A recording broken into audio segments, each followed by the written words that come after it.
생생하고 상생하게 만드는 분들을 모시는 생생초대석입니다. 앞서 생생 인터뷰에서 다룬 것처럼 우리나라의 경제 규모가 정말 대단합니다. 국제경제에서 우리나라 경제 위상이 높아졌는데요. 그러면 그럴수록 이 기간이 또 앞으로 더 바빠질 것 같습니다. 오늘 생생초대석은 대외경제정책연구원의 김흥종 원장 연결해 관련된 이야기 나눠보도록 하겠습니다. 원장님 안녕하세요.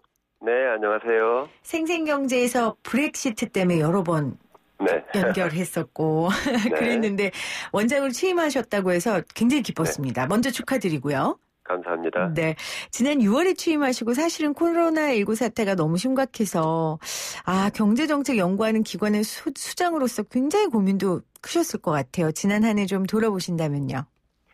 네, 일단 지난 한 해를 보게 되면은 코로나를 빼놓고는 다른 얘기를 할 수가 없겠죠. 그렇죠. 예, 그래서 1년 전부터 코로나가 본격적으로 국내 경제와 세계 경제에 영향을 미쳤고요. 특히나 이제 전 세계 경제는 2, 4분기 때 굉장히 큰 후퇴를 경험했고, 네. 우리나라도 그 예외는 아니었습니다. 전 세계 1년 돌아봤을 때, 특히 상반기 때는 무역이 급속도로 위축해서 전 세계 무역이 마이너스 15%, 마이너스 20%로 이렇게 감소를 했고요. 네. 예, 그 영향이 굉장히 컸습니다. 다행히 우리나라를 비롯해서 일부 선진국들 같은 경우는 단순히 통화 정책에만 경제를 맡겨놓은 게 아니고 적극적인 재정 정책을 이용해서 민간 소비를 좀 유지하려고 이렇게 애를 썼고요. 그것이 효과를 보긴 보았습니다. 그렇지만 하반기 들고 특히 4, 4분기 들어와서 다시 경제가 락다운으로 인해서 어려워지고 있기 때문에 참 이것이 문제고요. 이렇게 되면서 이제 실물과 금융의 괴리라고 해야 될까요? 돈을 엄청나게 많이 풀렸는데 서비스업을 필두로 해서 많은 산업들이 좀 굉장히 극심한 침체에 있기 때문에 상품 생산에 있어서는 상당히 선전을 하고 있음에도 불구하고 서비스업에서의 그런 엄청난 타격 때문에 현재 세계 경제, 한국 경제 마찬가지고 회복을 제대로 못하고 있는 그런 상황이다. 예, 그래서 올해는 사실 모든 나라가 다 위기면 사실 위기가 아니죠. 근데 이제 올해 같은 경우, 작년은 그랬었는데 올해 같은 경우는 이제 이러한 위기가 선택적으로 나타나기 때문에 더욱 조심을 해야 된다. 앞으로 이렇게 볼 수가 있겠습니다. 자, 2020년 한국 경제, 세계 경제까지 좀 총평을 해주셨어요. 어려운 상황 가운데 그래도 통화정책뿐 아니라 재정정책을 적극적으로 펼쳤고 그럼에도 불구하고 금융과 실물 경제에 괴리는 있었다. 그리고 작년엔 모두가 다 힘들었으니까 사실 그렇다 치더라도 또 올해는 이제 정말 누가 잘하는지 체력이 누가 강한지를 판가름할 수 있는 한 해 아니겠습니까? 네. 그래서 굉장히 중요하다는 얘기 해주셨어요. 앞서 저희 인터뷰에서 이 G&I 관련된 소식 전해드렸거든요. 그래도 우리나라가 참 선방을 한 것 같아요. 어떻게 보세요, 원장님?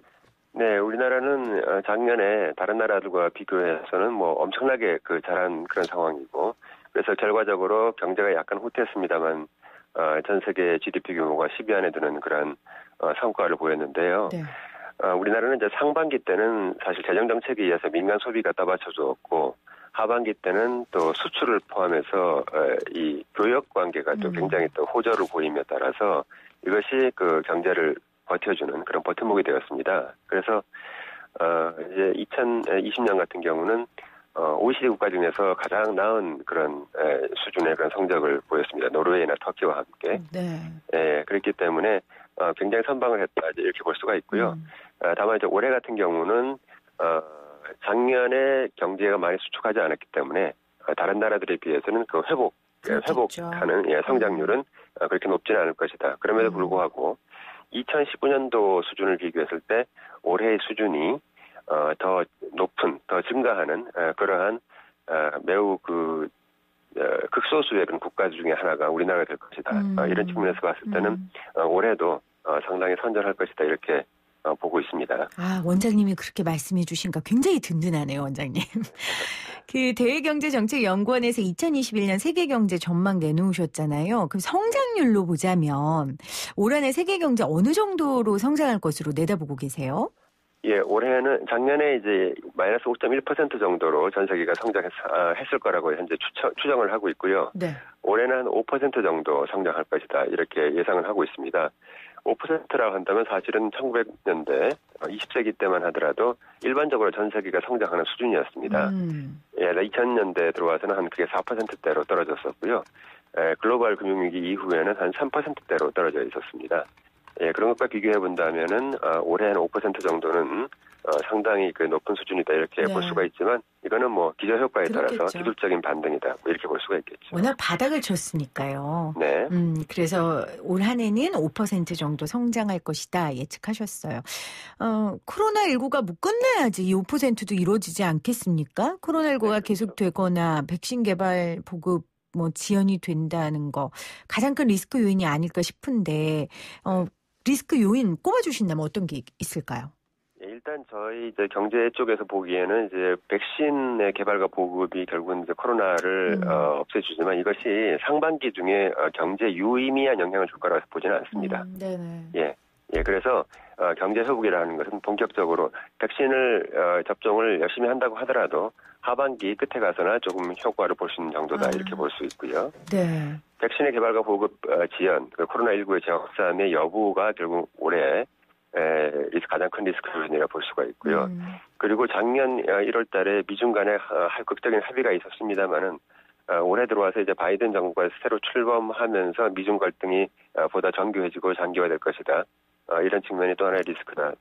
그리고 그리고 앞서 말씀드렸던 금융부문과 실물부문의 괴리가 있는데 이것이 코로나가 계속 확산돼서 경제가 계속 어려워지면 그 자체로서 어려운 것이고 코로나가 좀 잡혀가지고 경제가 회복이 되는 상황이 온다면 취약부문, 취약국가를 중심으로 해서 경제 위기가 나타날 것이기 때문에 이것이 결국은 또 충격파를 줄 것이다. 그래서 굉장히 아주 조심스럽게 살얼음을 걷듯이 그렇게 보내는 게 올해가 될 것이다. 이렇게 판단하고 있습니다. WHO 세계보건기구에서도 오늘 그렇게 이야기는 했습니다. 연내에 글로벌 집단 면역이 형성되기는 힘들다. 그러니까 세계 경제가 다 살아나려면 아무래도 내후년 정도 돼야 되지 않을까라는 원장님의 예측을 조금 뒷받침해 준 얘기인 것 같고 또 미중 갈등이 지금 뭐 봉합되지 않고 계속되고 있는 상황이기 때문에 큰 리스크는 아직까지도 남아있다 이렇게 볼 수 있겠습니다. 최근에 경제포럼 관련된 기사가 나서 저도 굉장히 재밌게 읽었는데 원장님 비롯한 국책연구기관 수장들이 한 목소리로 이런 얘기를 했어요. 그러니까 정부가 자연스러운 경기 회복의 환상에 빠져 있으면 안 된다. 이거 더 구체적으로 좀 설명해 주신다면요.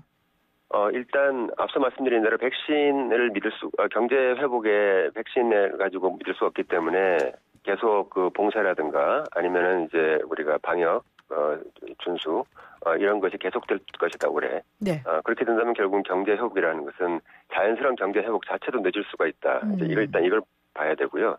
두 번째는 경제를 회복시킬 때 과연 어떤 부분에서 경제가 다시 빠르게 회복되느냐. 네. 우리가 2019년도에 세계 경제 구조로 돌아갈 수는 없습니다. 이제는 많은 것이 바뀌었습니다. 그래서 디지털 비대면이라는 이런 부분이 급속도로 발전했고 또 투자가 많이 되었고요. 그래서 2021년, 2022년의 경제는 보다 디지털화되어 있는 경제가 될 것이다. 따라서 이러한 새로운 추세에 맞도록 구조 조정을 하고 개편해야 돼. 산업 구조를 조정하는 이런 것이 필요한 것이 그냥 가만히 있어서 가만히 있다가 물이 다시 차올라서 다시 회복되는 데서 2019년도로 돌아가는 것이 아니다라고 보기 때문에 그냥 가만히 있으면 안 된다는 것이고요. 그러니까 이런 말씀이신 것 같아요. 코로나 없어지면 좋아질 거다 이런 나이브한 생각 안 된다. 그러니까 이전의 생각으로 경제를 보면 안 된다라는 말로 요약할 수 있지 않을까 싶네요. 네, 맞습니다.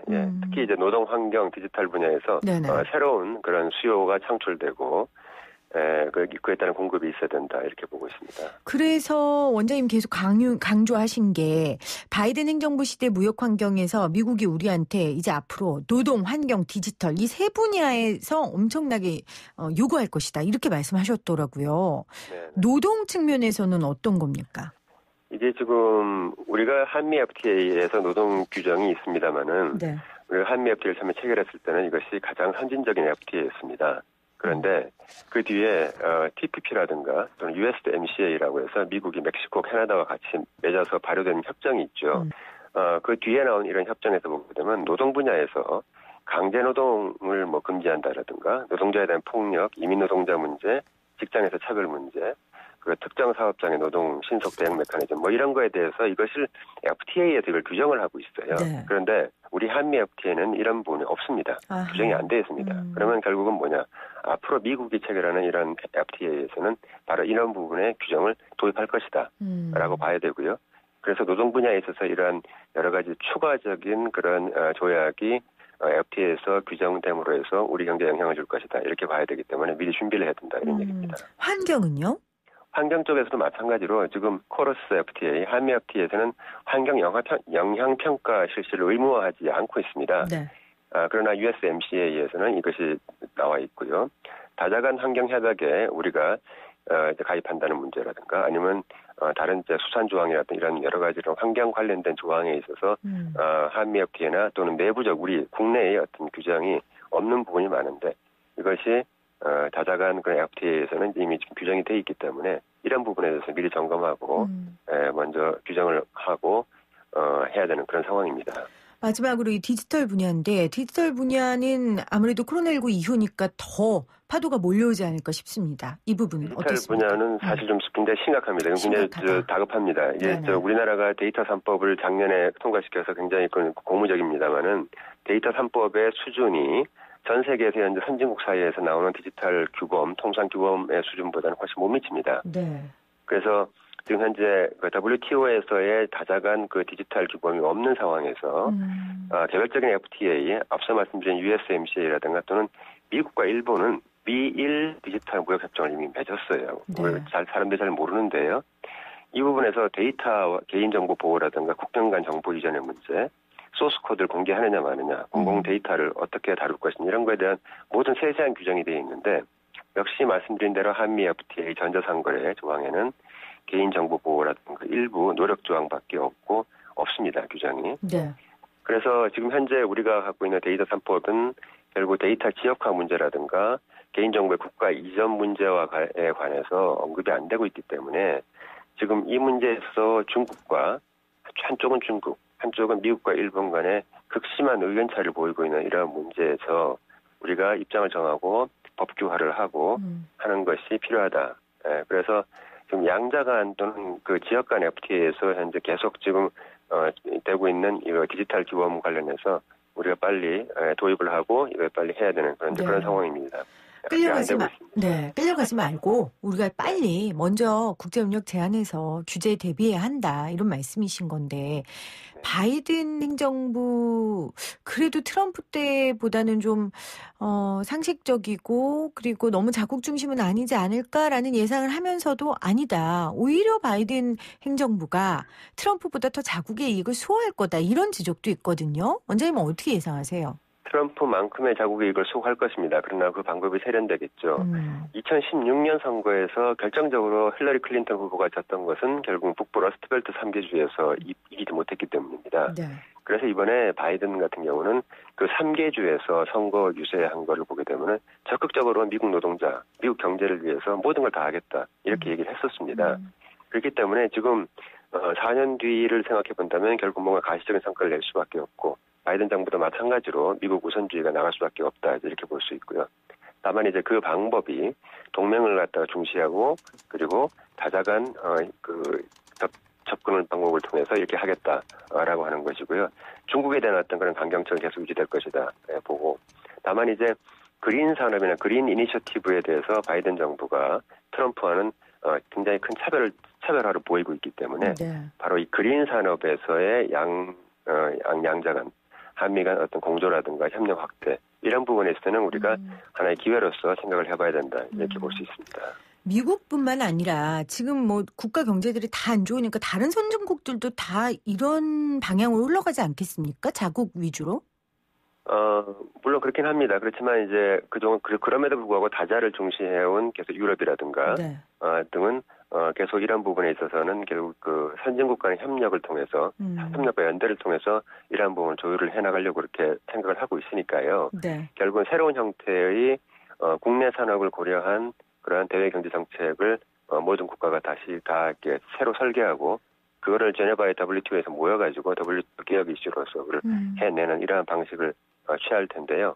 여기에 이제 결국은 중국이 과연 어느 정도로 영향을 미치고 중국에 대해서 어느 정도로 압박을 가할 것이냐가 앞으로 다자간 통상규범을 만들어내는데 굉장히 중요한 그런 이정표가 될 것이다 이렇게 볼 수가 있습니다. 네. 자, 대외 정책이 그리고 대외 환경이 어떻게 흘러가든지 내수가 좀 단단하고 특히 이 제조업이 튼튼하다면 어떤 그 아주 거센 파도 가운데서도 좀 버틸 수 있을 텐데 사실 제조업의 위기 하루 이틀 얘기가 아니잖아요. 원장님께서 앞서서도 이제 2019년 이전으로 못 돌아간다 이렇게 선언하신 것처럼 우리 산업의 패러다임을 바꾸기 위해서 어떤 접근을 본격적으로 지금 시작해야 한다고 보십니까? 일단 제조업의 그 강점은 이번에 코로나 사태에서 잘 드러났습니다. 제조업이 강한 나라가 이번에 경제적 타격을 덜 받았죠. 예, 그래서 제조업은 굉장히 중요한데 그럼 제조업을 어떻게 고도화시키고 할 것이냐는 것에 대해서는 몇 가지 방법이 있는데 제조업 자체의 그 기술 발전도 있고 네. 제조업에는 현대 제조업에는 수많은 서비스가 같이 들어가 있습니다. 예를 들어서 자동차 한 대를 생각했을 때 그 부가가치 중에서 거의 절반에 해당하는 것은 서비스 가격이에요. 네. 가치입니다. 네. 그래서 이와 같은 그 제조업에 들어가 있는 서비스, 고도 부가가치 서비스를 발전시키는 것도 동시에 필요하고요.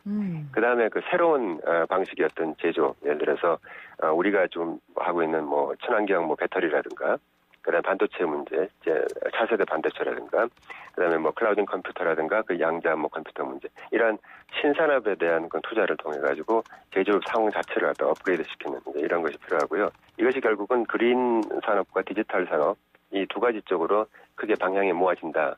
이렇게 볼 수가 있습니다. 그래서 이 방면으로 엄청난 투자가 우리나라뿐만 아니라 유럽과 미국이 전부 다 그렇게 하고 있는데요. 이쪽으로 투자를 해서 결국 그 기술 발전이 일어날 것이다 앞으로. 그래서 우리도 네. 여기서 호응해야 된다 이렇게 볼 수 있습니다. 그 부가가치를 낼 수 있는 서비스업을 좀 발전시키고 또 새로운 변화되는 환경을 반영할 수 있는 신산업 발전에 제조업이 좀 앞장서야 된다 이런 말씀해 주셨습니다.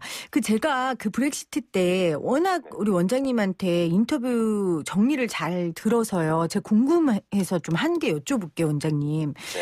지금 코로나 사태 이후에 영국은 EU 탈퇴한 거 후회할까요? 아니면 후회하지 않을까요?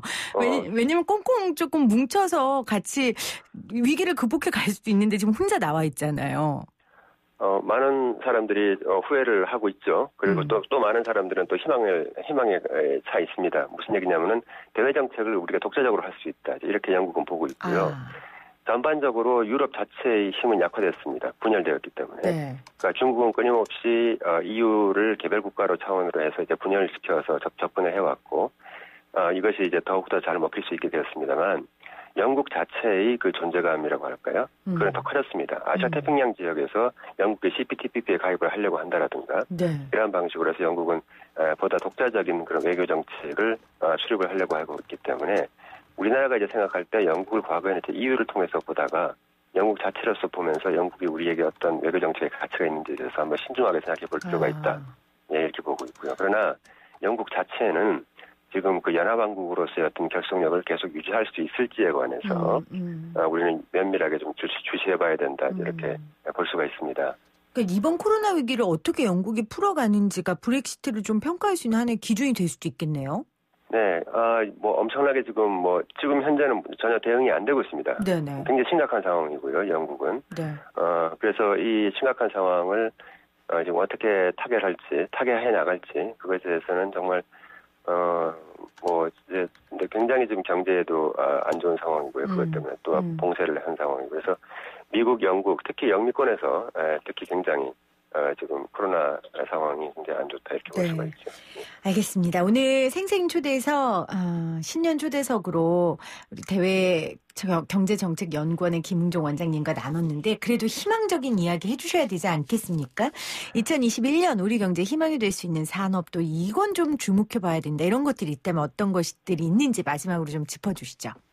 일단 2021년에는 교역 증가율이 굉장히 커질 것입니다. 예, 이거는 IMF라든가 WTO가 한 7%, 8% 정도로 교역 규모가 성장할 거라고 보는데 저는 개인적으로 한 10% 이상 성장할 거라고 봐요. 네네. 따라서 우리나라 수출 산업, 전통적인 수출 산업도 굉장히 빠르게 회복이 될 것이고 우리나라에 5대 그 주요 수출품이 있습니다. 조선이라든가 반도체라든가 가전이라든가요. 이 모든 것이 전부 다 굉장히 빠르게 회복할 것이고 뿐만 아니라 우리의 그 신산업인 배터리라든가 이런 친환경 관련된 그린 녹색 산업과 관련된 또는 디지털 산업과 관련된 이런 부분에서 굉장히 해외 수요가 증가할 것이다. 그래서 해외 부분에서 굉장히 우리 경제에 희망을 주는 그런 요소가 많을 것이다. 다만 수출 산업과 내수 산업 간의 괴리가 커질 것이기 때문에 네. 결국은 내수 부분에 있어서의 우리 지원이라든가 또 구조조정이 반드시 따라야 되는 현재 그러한 시점에 와 있다. 이렇게 볼 수 있겠습니다. 알겠습니다. 자, 올 한 해도 대외 경제 정책을 잘 부탁드립니다, 원장님. 네, 감사합니다. 네, 네네. 고맙습니다. 네, 감사합니다. 지금까지 생생초대석의 김흥종 원장님과 함께했습니다. 고맙습니다.